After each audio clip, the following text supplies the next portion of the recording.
haga los 3 movimientos de paz. Transmitiendo desde el piso 38 de la Torre Latinoamericana. Capítulo 7. Los años maravillosos, 1946 a 1970. Un podcast presentado por Jimena Morán, Aldo Rojas, Frida Rojas, Yulisa Sánchez y Marian Soto. Durante los años 1946 a 1970, México vivió un periodo llamado Milagro Mexicano, donde abarcó 4 sexenios. Estos 24 años se caracterizaron por la consolidación del Partido Revolucionario Institucional con un sistema político basado en 4 pilares: el autoritarismo, la simulación, la corrupción e impunidad, siendo esta una versión corregida y aumentada del sistema porfirista. A partir del sexenio de Miguel Alemán, el presidente se convirtió en el eje del sistema político mexicano, ya que gozaba de facultades que ni siquiera estaban contempladas en las leyes mexicanas. Este poder incluso creó un servicilismo de la clase política, quienes buscaban siempre estar del lado bueno del presidente, como era el estar presente durante el besamanos del presidente en el Palacio Nacional cada 1 de septiembre, luego de su informe de gobierno. Durante estos años, el sistema político mexicano tuvo que recurrir a crear leyes para desaparecer a aquellos actores políticos que consideraba especialmente peligrosos. Uno de estos movimientos fue la reforma del artículo 145 del Código Penal, donde se incluyó el delito de disolución social, contra quien atente con el orden público o pusiera en riesgo la soberanía de la nación. A través del autoritarismo y del ejercicio del poder sin límites, se dio una figura de omnipotencia al presidente, quien tendría poder para resolverlo todo y quien era inmune a todo. Este cargo resultaba ser intocable, incluso se oían por las calles un dicho popular: en México no te puedes meter ni con la Virgen de Guadalupe ni con el presidente de la República. El PRI diseñó el país a su gusto, no adoptó el partido las necesidades de este, sembrando su sello particular, la simulación. México era una democracia simulada, donde la llamada paz social era una represión sistemática contra los grupos opositores y por unas negociaciones con el crimen organizado. Si se hace recolección de hechos, se logra analizar que dentro de los años 1947 a 1970 no hubo un solo año sin un fuerte caso de represión por parte del gobierno. El derecho a la huelga, a la libre manifestación, a la libertad de expresión existían, pero como letra muerta dentro de la Constitución. En México, el poder legislativo y el poder judicial permanecieron completamente subordinados al poder ejecutivo, ocasionando que el presidente pueda poner y quitar gobernadores a su gusto y con razones personales, convirtiendo los poderes de la nación en un instrumento más de la impunidad del sistema. Estar en un cargo público durante estos años no era un símbolo de entregarse al servicio público, ni mucho menos un honorable cargo de elección popular, era simplemente un botín. Como escribió Gabriel Said, la mentira es una realidad política fundamental. Las democracias simuladas no gobiernan por la simple fuerza bruta, sino por la trampa, apoderándose de la verdad. Los ciudadanos están a merced de las autoridades. Sexenio de Miguel Alemán, 1946-1952. Al finalizar el sexenio de Alemán, es innegable que México experimentó un progreso material significativo. Se construyeron más de 11.000 kilómetros de carreteras, se modernizaron las telecomunicaciones y se dio un impulso notable al turismo, especialmente en lugares como Acapulco, que se convirtió en el destino favorito de las estrellas de Hollywood. Sin embargo, ese avance tuvo un costo elevado. La corrupción se convirtió en un fenómeno que se hizo presente y creciente. Alemán, apodado el ratón Miguelito por la gente, se benefició de su posición, haciendo negocios privados a expensas de los públicos y enriqueciendo a sus amigos a través de contratos de obras públicas. La famosa frase, que roben pero que dejen obra, refleja la mentalidad de la época, donde la corrupción era tolerada siempre que se vieran resultados tangibles. Esto nos lleva a reflexionar sobre la relación entre el poder y la ética en la política. ¿Hasta qué punto estamos dispuestos a cerrar los ojos ante la corrupción si se nos promete desarrollo y modernización? Y es que en el sexenio de Miguel Alemán sí hubo una urbanización bastante evidente. Se dieron las primeras autopistas, el desarrollo de la radio y la televisión, las nuevas empresas, se desarrolló Acapulco como un icono turístico y hubo una difusión cultural gracias a las nuevas telecomunicaciones. Asimismo, se crearon el Instituto Nacional de Bellas Artes en 1946, el Instituto Indigenista en el 49, la Comisión Nacional de Cinematografía, Ciudad Universitaria en el 52, el Auditorio Nacional en el 52, y también se construyó el primer rascacielos en el 49, que se conoce como la Torre Latinoamericana. Sexenio de Adolfo Ruiz Cortines, de 1952 a 1958. Cuando Adolfo Ruiz Cortines asumió la presidencia, prometió un cambio.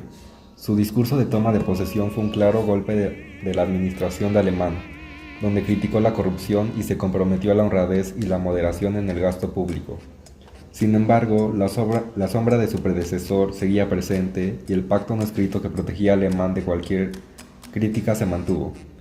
A lo largo de este periodo, la Dirección Federal de Seguridad se convirtió en un organismo temido que violó derechos humanos y persiguió a opositores del régimen.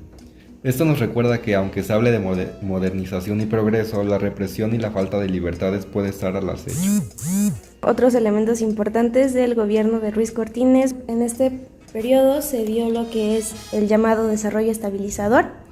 Después de pasar de un gobierno que tenía gastos excesivos, empieza un modelo donde hay pocos créditos, hay gastos más prudentes, se trata de estabilizar los precios, pero por tanto también hay salarios muy bajos. Hubo algunos esfuerzos por intentar modernizar puertos y flotas pesqueras, pero no sucedió. Se tuvieron algunas obras públicas, solo se terminó con Ciudad Universitaria y Auditorio Nacional.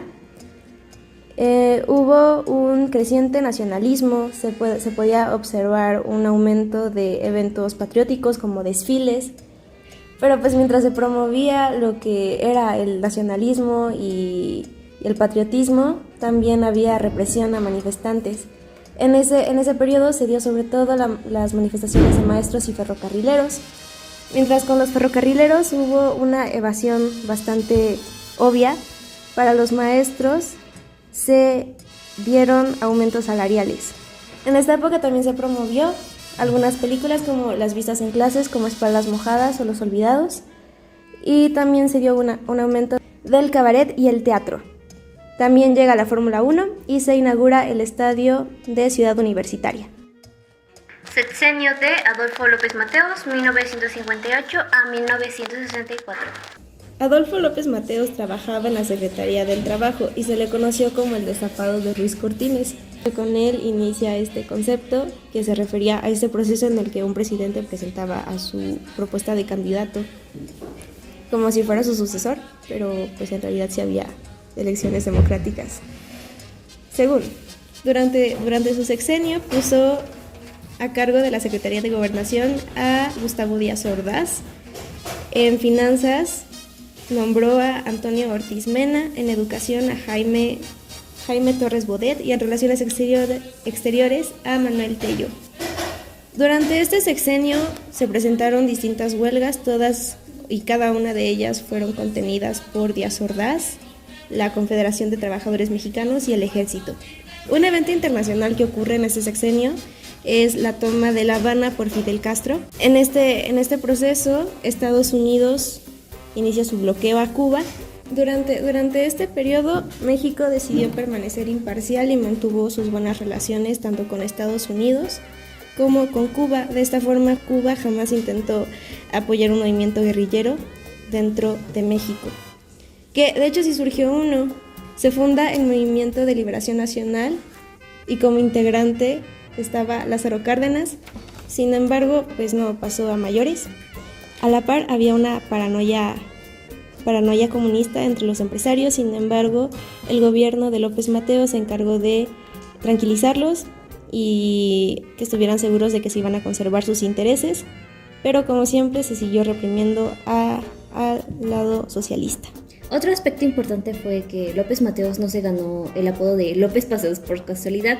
Durante su sexenio, el presidente recorrió el mundo, pues ampliando las relaciones diplomáticas de México y promoviendo lo que muchos llamaron el milagro mexicano.